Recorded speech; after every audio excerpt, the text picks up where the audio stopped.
Okay, this next section is one of the easier sections with one of the easier properties.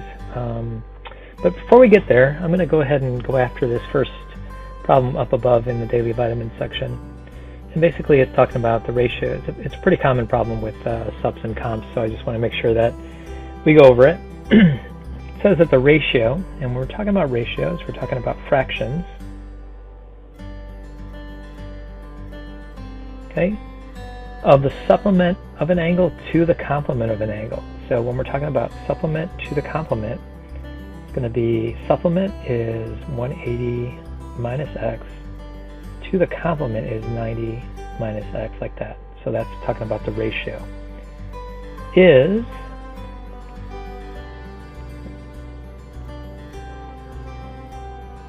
seven to 2. So 7 to 2 ratio, the way we would write that is a fraction like this. And then from there we would just cross multiply. So make sure you have these in parentheses here and here.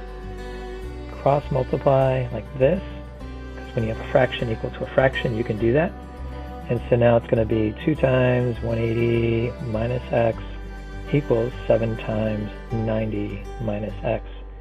And from there I can solve for x. I think x ends up being equal to, through the magic of previously doing this problem, it's 74, and 180 minus x, because we're looking for supplement of the angle. 180 minus x ends up being 106 degrees. Okay, so let's go after the properties for this section. I'm going to let you abbreviate the properties, so I'm not going to go ahead and write these out. I think the properties in this section are pretty self-explanatory. So let me show you what I mean. So in this section, this example problem, AB is congruent to CD, and it's basically saying that, okay, do you think these are congruent to each other? So do I think that this from here to here is equal to this from here to here? And hopefully you can see that what you're doing here is you're adding this same segment to 2 previously congruent segments. So this is what we call addition property. And you can go ahead and just write addition in a proof. Yeah, we'll be using these in proofs. This same thing can be used for angles.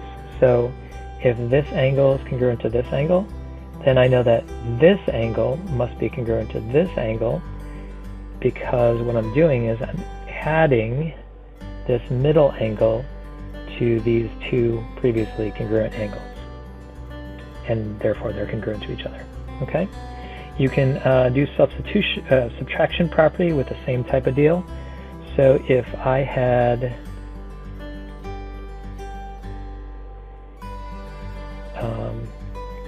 had instead of saying that these are 50, if I had said that these are congruent to each other to start, then hopefully you can see that simply by subtracting this middle angle that's in common between those 2, that automatically these are congruent to each other, and that would be by subtraction property.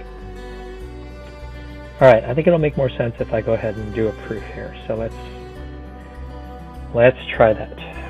So you got givens. You know that AC is perpendicular to BD, so I can automatically do something like that. ABP is congruent to DW, which is this right there. And so you want to prove that this is true.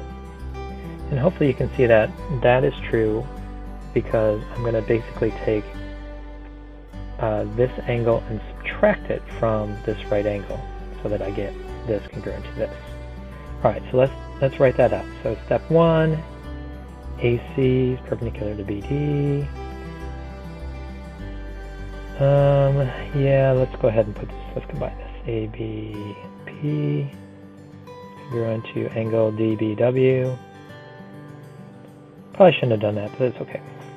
Step 2, I know I have right angles, so angle ABD and angle DBC are right angles, If perpendicular, then right.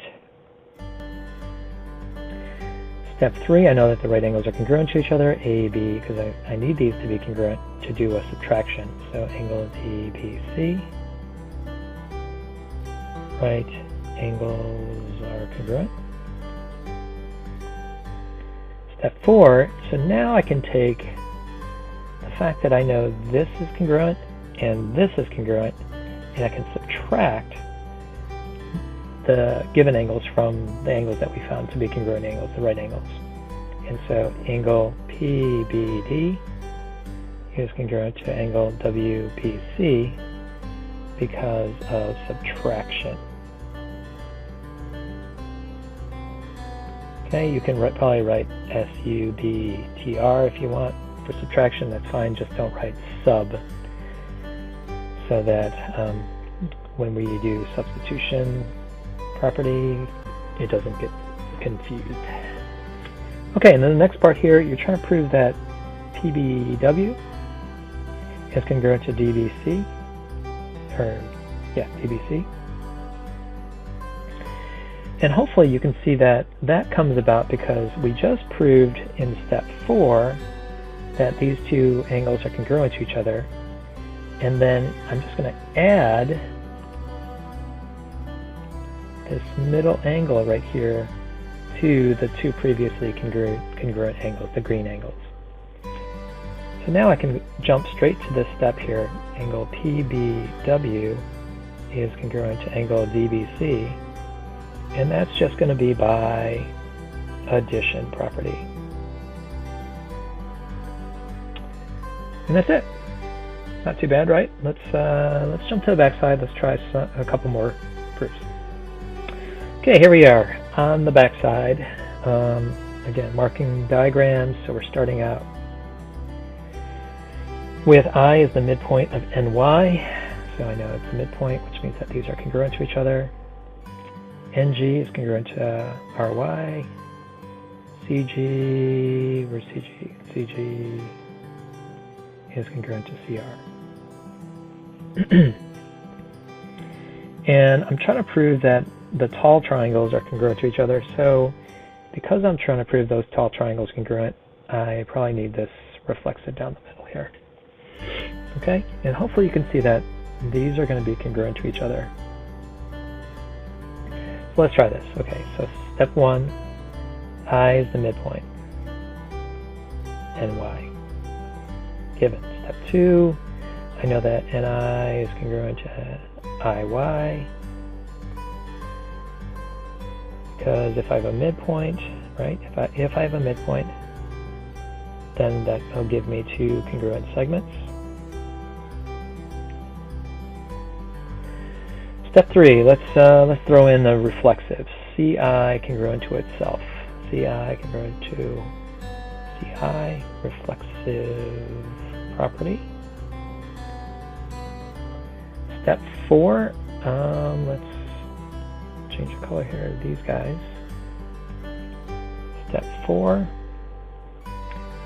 Step 5, I know that CN is congruent to CY, and that's just going to be by addition property since you're adding congruent segments to congruent segments. Step 6, I know that the triangles are congruent to each other, so NIC is congruent to YIC by side, side, side. And let's get the reference numbers in here. What is it? 3, 2, whoops, and 5, 3, 2, 5. All right, let's attack this next one.